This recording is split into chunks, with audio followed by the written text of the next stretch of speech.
But first, we want to start with This Week in Russiagate, and this moment from former FBI Director Jim Comey's Senate testimony in May. It makes me mildly nauseous to think that we might have had some impact on the election. Among the millions of Americans who tuned in to Jim Comey's Senate testimony in May was apparently Donald Trump. According to the New York Times, on the weekend after Comey's hearing, Trump was rained out of a planned golf outing at his course in New Jersey. Instead, he was stuck indoors, stewing over Comey's slight against his election. The Times reports that Trump poured all of his rage into a letter filled with, quote, his unfettered thoughts, which he dictated to advisor Stephen Miller, and which several sources described as, quote, a screed. Reporters for The Washington Post, who were briefed on the contents of the letter, say that while it doesn't dwell on Russia, it does express concern Comey wouldn't say publicly that Trump himself wasn't under investigation. According to The Times, the letter was never sent thanks to the intervention of White House counsel Don McGahn, who believed that its angry, meandering tone was problematic. But that has all changed now because that letter is now in the hands of special counsel Robert Mueller. And joining me now are Washington Post opinion writer Jennifer Rubin, MSNBC contributor Malcolm Nance, MSNBC legal analyst Paul Butler, and Richard Painter, former chief White House ethics lawyer for President George W. Bush. Thank you all for being here. Jennifer, I'll start with you on this. There seems to be sort of a gathering narrative that what really set Donald Trump off and what set him down the path, I guess he was already thinking about firing Jim Comey, but what really angered and enraged him was the same thing that always angers and enraged him, the idea that Comey was made nauseous by in any way helping him get elected. What do you make of this new twist in the narrative? Well, I think it's significant for a few reasons. One, we're going to have some alternate evidence other than what was actually put out publicly. So comparing this original screed, as you correctly, I think, term it, and the one that was eventually drafted will be interesting. But more importantly is who was involved in all of this. Now you have the vice president, you have Rod Rosenstein, you have other people who are involved in what can be seen as a conspiracy to obstruct justice. And so far, we haven't seen the Vice President Pence or people like Rod Rosenstein involved in this level of discourse. So I think that's problematic for them. If you remember, Pence later went out, gave a false reason for the firing of James Comey. So if anyone, this is really bad news, I think, for the Vice President. And Richard Painter, what we also now know is that after Donald Trump wrote this screed in which he wanted to pour out all of this invective against Jim Comey as a pretext toward firing him, when he was pulled back, he winds up then getting Rod Rosenstein to write a letter that he then uses as a pretext to go ahead and fire Jim Comey. Do you think that that puts Rosenstein in a position where he cannot now be the effective supervisor of the Mueller investigation? Well, I think that he can continue to do what he's doing. He is not interfering in the investigation that we know of. He is not telling Rob Mueller what to investigate, what not to investigate. He may be managing the budget and other matters. Removing Rosenstein at this point would be a very bad idea because then President Trump could have someone put in there who could turn around and fire Robert Mueller. At this point, Rosenstein is committed to keeping Mueller in place, and I think that's critically important. We need to find out what's in the letter. That's absolutely critical to find out what the letter says. And then the second question is going to be who wrote this letter, whether it is Donald Trump dictating or whether we have Stephen Miller writing some lines as well. Stephen Miller is someone who's been quite, he's an alt-right extremist who's been somewhat imbalanced since high school. So if he wrote the letter, then it's going to be hard to attribute that content to Donald Trump. But if President Trump dictated the letter, it could very well be an admission of a motive to fire James Comey because of the Russia investigation. And by the way, the president has already said just as much on TV anyway, right. So I'm not sure the letter will add a lot to the discussion. And that is an interesting point, Paul Butler, because the person who, I believe it was in the Washington Post telling of the story, described Miller as the scrivener, which is an interesting way to describe him, and that it was essentially Donald Trump who was pouring out his thoughts. But it did seem that the focus was Donald Trump is angry at several people. He's angry at Jim Comey for publicly saying he's made nauseous by his election and for failing to publicly exonerate him. According to the Post and the New York Times reports, he's also also angry still at Jeff Sessions for not protecting him in the Mueller probe. It does seem to be circling around the idea that Donald Trump expected the people working for him, the people who are in his government, to marshal a defense of him against Russiagate. Does that, in your view, constitute obstruction, or is it just a temperamental president? So if the president is concerned that Comey wouldn't exonerate him publicly the way that he had privately, and that's why he fired him, what that means is that the president has abused the power of his office, but that's not a crime. If, on the other hand, he fired Comey to stop or impede the investigation, then that's obstruction of justice.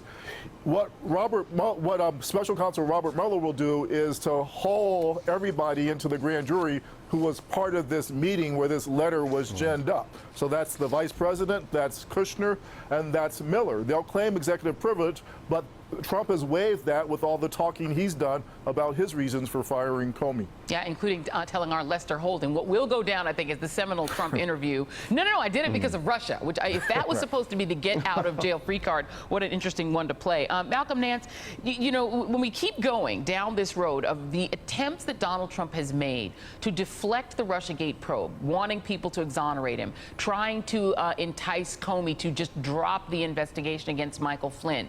One of the other things that we know that he also did was to try to accuse the former president of a felony, to say that that the reason all this is happening is because President Barack Obama wiretapped him at Trump Tower. We now have, believe it or not, the Justice Department actually spent tax money to go ahead and investigate this. They've now officially given the word, no, that did not happen. What do you make of the fact that even that was deployed by Donald Trump, this attempt to smear the former president as wiretapping him illegally?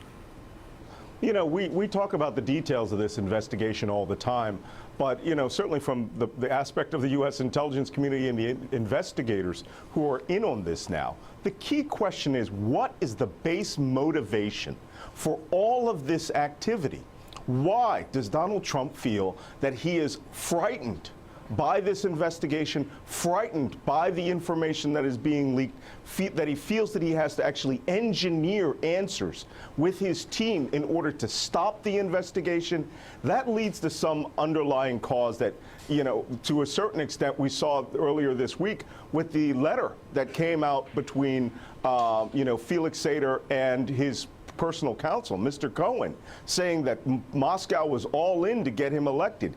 He is projecting a feeling that he is actually illegitimate as a president. And either he knows something that the American people doesn't know and that he is desperate to cover up, and he is more than willing to bet his presidency against it. And I think that's what we're having to deal with. Well, and I want to stay with you for just a second, Malcolm, because that is the point, right? That Donald Trump is either going to all of these great lengths because he's trying to keep something in his business life private or in his tax records private. We know the IRS is now involved in this investigation. His businesses are being looked at.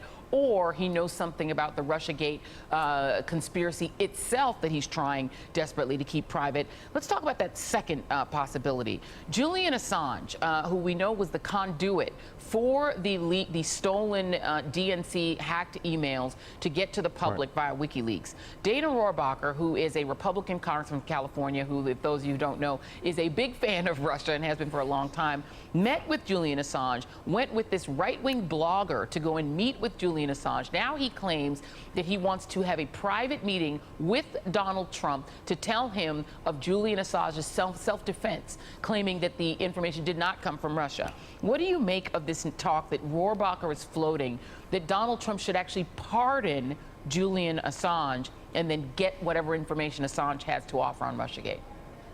Well, first off, Assange is a foreign national living in a foreign embassy who we haven't indicted for any crimes in the United States. What's he going to pardon him on? You know, his attempted rape in Norway? But Dana Rohrabacher, as you heard from the Republican Party themselves, is the one congressman that everybody on his party thinks is in the pocket of Russia.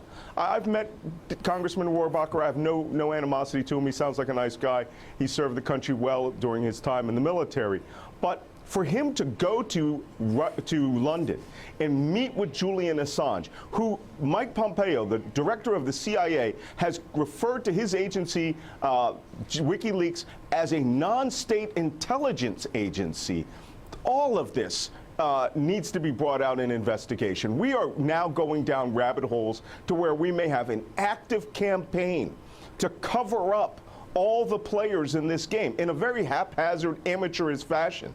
And this is only going to expand the scope of the investigation of the Mueller team, and it's just going to bring more pain to the White House. The White House needs to just fess up on this subject, and whatever they're hiding, it can't be as, unless it's just espionage, it can't be as bad as they think it is, as it's going to be if they continue this cover-up. And Richard Painter, same question to you. This talk of attempting to either, somehow bring Julian Assange in as a defense witness, essentially, for Donald Trump on Russiagate. What do you make of it? Because there's some Republicans, there's a certain news organization that's fallen quite in love with Mr. Assange. Well, I have no idea what's going on with Mr. Assange. He has been leaking classified information for many years, going back into the Obama administration. Anybody who's dealing with him is not loyal to the United States. And that's the main point here, is that in order to accomplish political objectives, people have betrayed the United States to the Russians. Now they're dealing with Julian Assange. These are people who are hostile to the United States. We are not Democrats versus Republicans on the issues of national security. We're Americans, and these people are betraying the United States. We're to try to work these types of secret deals behind our country's back. And Jennifer Rubin, you've seen little spurts of Republicans attempting to find a way to defend Donald Trump or to mount some sort of defense, derail the investigation, turn it on to Hillary Clinton. At some point, are we going to see unanimity among Republicans that we need to just agree that this was a hostile act against the United States and defending Donald Trump is not their first priority? I keep waiting for that moment, Joy. I've been waiting for it for months. And frankly, I think I've given up. I think many of them are hopeless. I think they have shown their true stripes, which is a preference of partisanship over country. Richard Painter is exactly right. They've chosen to, frankly, look after the interests of a foreign power and the president rather than the interests of the country. I would also raise one other point, and that is this week we learned how desperate the president's son-in-law, Jared Kushner, was for cash. And that sends a whole nother set of questions before us regarding his meeting with a Russian banker. So it may not only be Donald Trump that's in a heck of a lot of trouble, but Jared Kushner if he was dealing on business matters with banks that were under sanctions at the time. And particularly, Paul Butler, as we learned that the Russian hacking efforts were much wider than originally thought, that voter rolls were gone after, and that it wasn't just Donald Trump that benefited from what the Russians did. I mean, there was a widespread attack on Democrats who were trying to get elected more widely. I'm just wondering how broadly this winds up going if you're talking about obstruction. If anyone, for instance, that was in Congress, was attempting to get in the way of Donald Trump being investigated, of the businesses of Kushner and Manafort, et cetera, being investigated, and they also derived benefit from it. I mean, how wide could Mueller wind up going here? Jennifer is right that the Republican Congress may not fulfill its constitutional responsibility, so our nation turns its lonely eyes to the special counsel who's looking at obstruction. And Joy, there's always mission creep when there's a special prosecutor. So they start out by looking at collusion. They then look at the cover-up, and that's going to be a very wide investigation. We see it's already getting into Trump and Kushner's financial dealings, and it could include any member of Congress who's participated in some kind of cover-up of this whole sordid mess. Tick, tick, tick. That's tick, tick, tick, boom. I think I'm stealing that from somebody on Twitter, Mr. Witties, who he owns that, so I won't repeat it. Jennifer Rubin, Malcolm Nance will be back a little bit later. Paul Butler, Richard Painter, thank you both for being here. And up next, North Korea tests its first nuclear bomb of the Trump era, and Trump responds exactly the way you think. Stay with us. Hey there, I'm Chris Hayes from MSNBC. Thanks for watching MSNBC on YouTube. If you want to keep up to date with the videos we're putting out, you can click subscribe just below me or click over on this list to see lots of other great videos.